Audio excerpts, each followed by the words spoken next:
my background is a little bit, I would say, checkered. I grew up in St. Paul.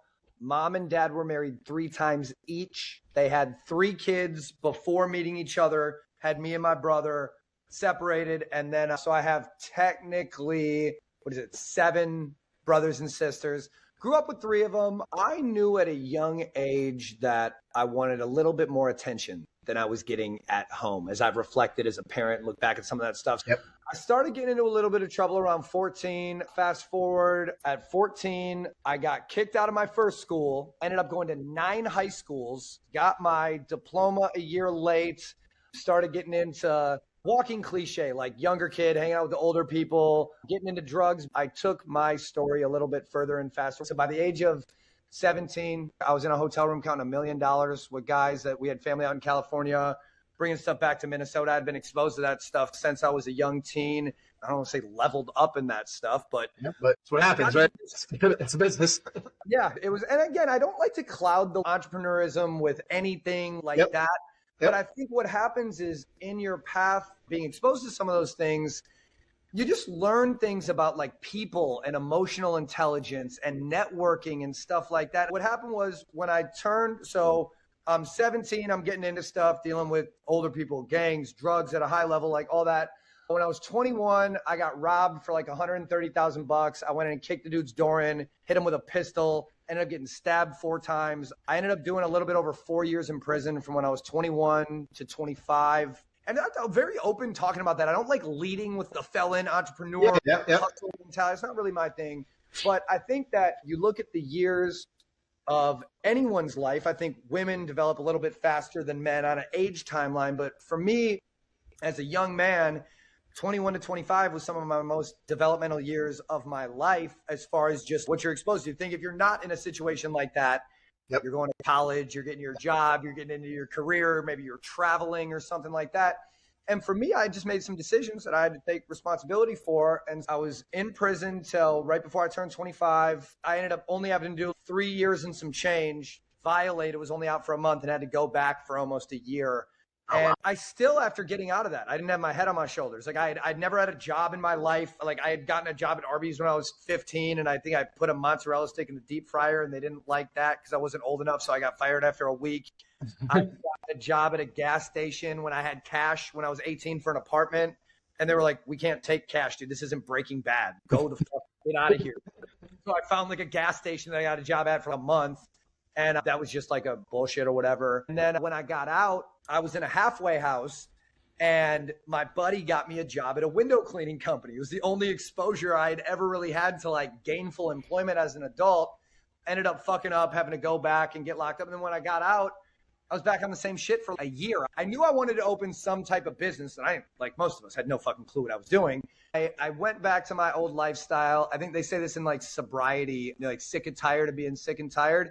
Yep. I took another big financial loss. There was some other trouble stuff with the law that was going on. And I was just like, man, I looked at my now wife and was just like, I can't do this shit anymore. Like we're going to fucking die. We're going to get, I got a million stories about that lifestyle. Basically like from 16 to 21. And then after I got out for a year, my life was just a fucking rap video every day, like every single day, everything you could imagine. And so being exposed to a lot of that stuff, like I learned a lot about risk adversity in business and depending on myself and being able to, whether it was network or multitask or whatever, but by no means do I ever give credit to any exposure to the lifestyle that I chose in my life to where I'm at today. I think like all of us, you make decisions as you're growing up, whether it's in your early life or later, 30s, 40s, 50s, whatever. And you just have to look back at your decisions and where they got you. And I think for me, I'm very thankful that I was exposed to home service and the trades right away because I'm not a big guy on regrets. And the decisions I made got me to where I'm at today. But what ended up happening is when my wife and I made the decision, like, we're not gonna live like this anymore. We did what we knew. We started a window cleaning, power washing business that I still own to this day, 14 years later. Yeah.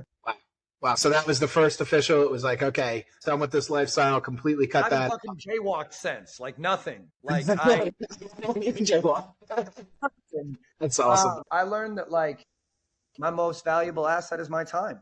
And as long as I'm not putting myself in a position where my time can get taken away, I don't look at it like that. Oh my God, I could go back to jail. But it's more. Puff Daddy said this once. He's like, you put me in a jungle naked, I'm gonna come out with a chinchilla the next day. Like chinchilla. I just always looked at it like, I don't need someone to let me near their fire. I'll go start my own fire. I'll be fine. As I've grown as a human, as a father, as a business partner, I don't have that mentality as much as my back to the wall. But it's where my journey started, was that mentality. And you'll hear, I think there's a book, What Got Us Here Won't Get Us There. That's been a lot of the story of my life, of just realizing like the ceilings that you can hit along the path of whatever your version of success is, and realize, no, it's not always about you and what you can do. It's usually, a lot of times, it's much bigger than that. Yeah, and I think completely agree with you with not crediting your current success basically for that stuff. But I also think that a lot of that is formative. A lot of the experiences that you went through and the adversity and that being on top of the mountain, right? Because like you said, you're 19 years old, you're counting $1 million, you can buy anything, you can do this. And then the next thing you know, it's like you're asking for someone to put $10 in your comments and tell me something, you know what I mean? It's like a different, like, just wake up call of I can have everything and I could lose it all, right? And I think even in entrepreneurship, that's an important thing, right? Because that happens in businesses all the time, right? 80% of small businesses fail. So I think like that knowing that it's, listen, no matter what, I got to figure out a path. I got to figure out a way. A lot of that did come from those struggles and those things. I always look at that too. And I've told, and I think I've revealed this to you in the past, but I've told this on the podcast before. I look at the way I am today, and I went through tremendous bullying when I was young. Like, dude, like hiding in the bathrooms every single day, would have to like take different paths home from school. For whatever reason, I was that selected kid and I was that tortured kid. Then I walk on stage today and I'm talking in front of 100 people. And then people are like, dude, what do you mean? Like where? And I'm like, but you have to understand, like a lot of who I am today and the confidence that I have and everything was built from having to build up from a place that a lot of people didn't have to build from.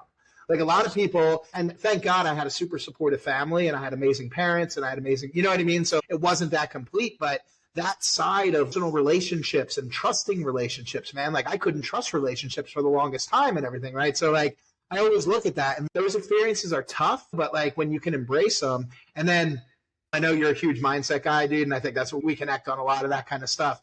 And I actually, like from a true, like inside my heart, like gratitude thing, like I've actually found gratitude in those experiences. I've done a lot of deep work, done a lot of mental work and things like that. But I actually look back and I'm like, there's always a way, right? And I believe in duality. I believe in like in every darkness, there's a light on the other side and stuff like that. So I look at it and I'm like, would I be the man I am today if I didn't go through those things? Of course not. I'm the same great what I, you know what I mean? So it's an interesting dynamic, right? When it's like when you have those troubles and you have those things and do that. So